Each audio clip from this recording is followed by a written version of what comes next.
વડોદરા મહાનગરપાલિકાના નવા હોદ્દેદારોની જાહેરાત બાદ સયાજીરાવ સભાગૃહ ખાતે સામાન્ય સભાનું આયોજન કરવામાં આવ્યું હતું.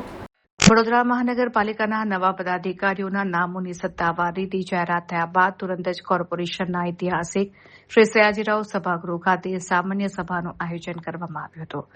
મ્યુનિસિપલ કમિશનર અરુણ મહેશ બાબુના અધ્યક્ષ સ્થાને મળેલી આ ખાસ સામાન્ય સભામાં વડોદરા શહેરને તેના 31મા મેયર તરીકે ગીતાબેન મકવાણા મળ્યા છે, જેમણે વિધિવત રીતે પોતાનો હોદ્દો સંભાળ્યો હતો.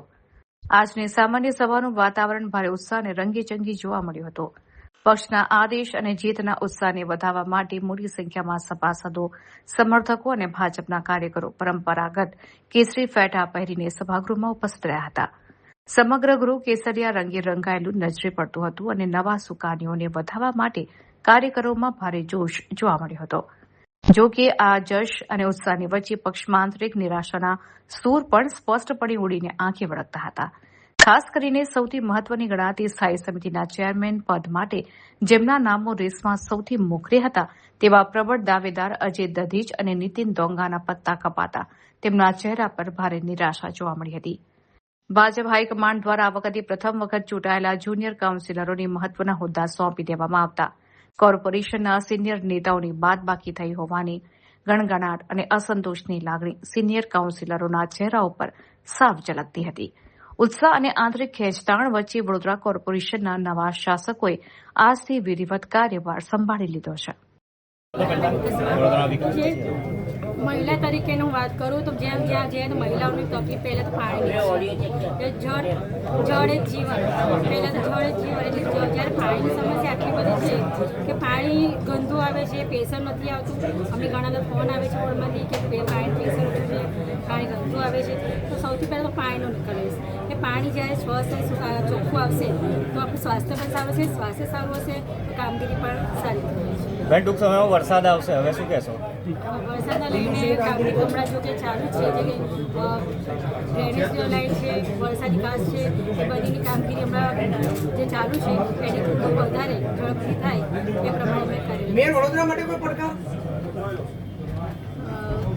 આપ શું માનો છો?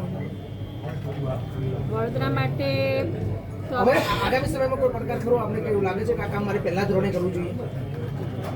શું માનો છો? જો કે અત્યારે તો વરસાદની આવવાની તૈયારી છે, તો વરસાદના લીધે આપણે જે પહેલાં તો જે પૂર વિસામત્રીમાંથી જે પાણીની જે સમસ્યા છે એને લઈને પહેલાં તો નિરાકરણ લઈશું. એ જે પાણી કાયદેસરથી છોડવામાં આવે છે એને સ્ટેપ બાય સ્ટેપ છોડીને એને પાણી જે વિસ્તારમાં ના પસરે એના માટે કાર્યક્રમ.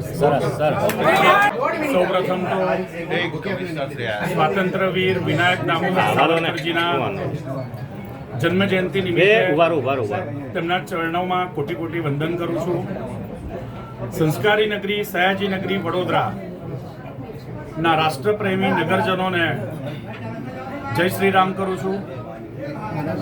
ભારતીય જનતા પાર્ટી વડોદરા મહાનગરના યશસ્વી અધ્યક્ષ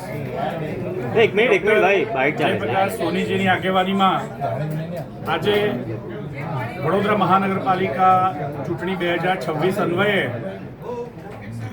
મહાનગરપાલિકાના પદાધિકારીઓની નિમણૂક પામેલા તમામને હૃદયપૂર્વકના અભિનંદન પાઠવું છું. આજે જ્યારે ભારતીય જનતા પાર્ટી એક કાર્યકર્તા તરીકે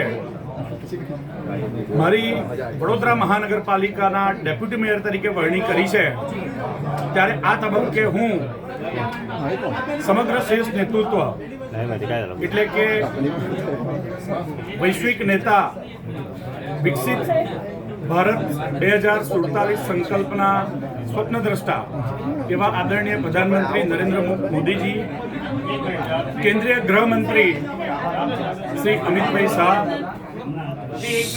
ભાજપા રાષ્ટ્રીય અધ્યક્ષ શ્રી નીતિન નબીનજી, ગુજરાતના મુખ્યમંત્રી શ્રી ભૂપેન્દ્રભાઈ પટેલ, ભાજપા ગુજરાત પ્રદેશના અધ્યક્ષ શ્રી જગદીશભાઈ વિશ્વકર્મા, ગુજરાતના નાયબ મુખ્યમંત્રી અને વડોદરાના પ્રભારી મંત્રી એવા શ્રી હર્ષભાઈ સંઘવી, ભારતીય જનતા પાર્ટી ગુજરાત પ્રદેશના સંગઠન મહામંત્રી શ્રી રત્નાકરજી, મધ્ય ઝોનના પ્રભારી મંત્રી એવા શ્રી મહામંત્રી પ્રદેશના મહામંત્રી શ્રી હિતેન્દ્રસિંહ ચૌહાણ, મહાનગરના યશસ્વી અધ્યક્ષ ડૉક્ટર જયપ્રકાશ સોની, ગુજરાત સરકારના મંત્રી આદરણીય શ્રીમતી મનીષાબેન વકીલ, ગુજરાત વિધાનસભાના મુખ્ય દંડક શ્રી બાલકૃષ્ણ શુક્લ સાહેબ,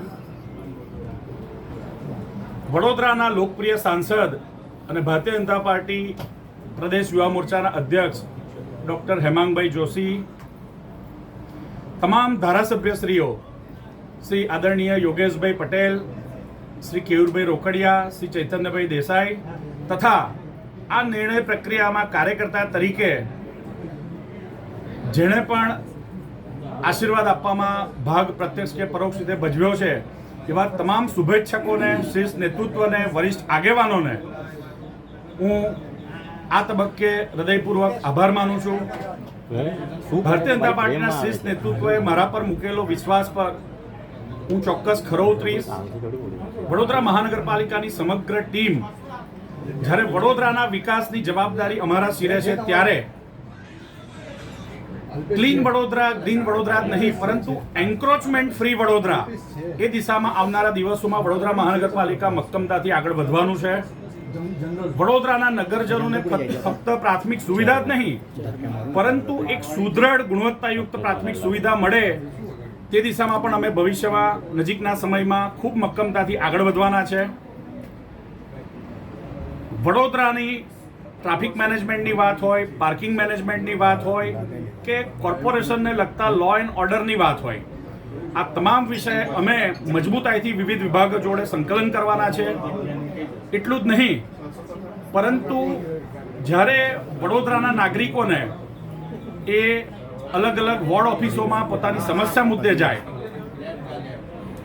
નગર પ્રાથમિક શિક્ષણ સમિતિના શિક્ષણની ગુણવત્તાની વાત હોય કે વડોદરા મહાનગરપાલિકાના પ્રાઇમરી હેલ્થ સેન્ટર કે કમ્યુનિટી હેલ્થ સેન્ટરમાં એક ઉત્તમ કક્ષાની આરોગ્યની સેવાની વાત હોય, આ તમામ વિભાગો એક વડોદરાની જનતાની અપેક્ષા પર ખરી ઉતરશે અને વડોદરા મહાનગરપાલિકાના સંદર્ભમાં જે પ્રકારનું પરસેપ્શન છે એ પરસેપ્શનને એક અલગ દિશામાં, ખૂબ સકારાત્મક દિશામાં લઈ જવા માટેનું આગામી દિવસોમાં કામ થવાનું છે.